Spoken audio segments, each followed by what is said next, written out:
தினமொரு வசனம். யோவான் 12வது அதிகாரம் 26வது வசனம். ஒருவன் எனக்கு ஊழியம் செய்கிறவனானால் என்னை பின்பற்ற கடவன். நான் எங்கே இருக்கிறேனோ அங்கே என் ஊழியக்காரனும் இருப்பான். ஒருவன் எனக்கு ஊழியம் செய்தால் அவனை பிதாவானவர் கனம் பண்ணுவார். நகர பகுதி ஒன்றில் தங்கி இருந்து இறைபணி செய்து கொண்டிருந்த ஒரு குடும்பத்தினர் தேவ அழைப்பிற்கு இணங்கி கிராமம் ஒன்றிற்கு சென்றனர்.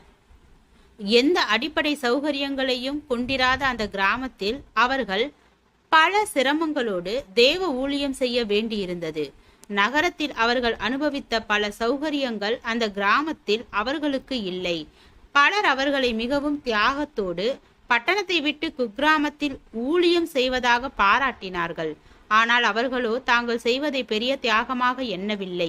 ஏனென்றால் பட்டணத்தில் அவர்கள் வாழ்ந்து ஊழியம் செய்த நாட்களை விட அந்த கிராமத்தில் அவர்கள் ஊழியம் செய்யும் நாட்கள் அவர்களுக்கு மகிழ்ச்சியும் சமாதானமும் திருப்தியும் நிறைந்த நாட்களாக இருப்பதாக அவர்கள் உணர்ந்தனர். ஆம், சௌகரியம், சந்தோஷம், திருப்தி போன்றவைகள் நாம் எப்படிப்பட்ட சூழ்நிலைகள் இருக்கிறோம் என்பதை விட எப்படிப்பட்ட மனநிலையோடு இருக்கின்றோம் என்பதை சார்ந்ததாகும். நாம் தேவனுடைய சித்தத்தின் மையத்தில் இருக்க வேண்டும். தேவ உறவின் நிச்சயத்தோடு இருக்க வேண்டும். தேவன் விரும்புகின்றதை செய்கின்றோம் என்று கூறத்தக்கதாக நம் வாழ்க்கை இருக்க வேண்டும். அப்பொழுது அங்கே அமைதி, திருப்தி, நிறைவு, மனதின் உள்ளே சௌகரியம் ஆகியவைகள் இருக்கும். டேவிட் லிவிங்ஸ்டன் மெத்தவும் படித்த ஒரு மனிதர்.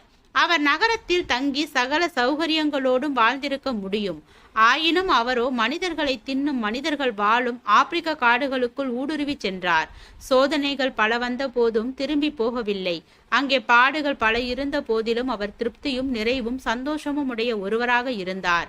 ஏனென்றால் தான் எங்கே இருக்க வேண்டும் என்று தேவன் விரும்பினாரோ அங்கே இருப்பதாக உணர்ந்தார்.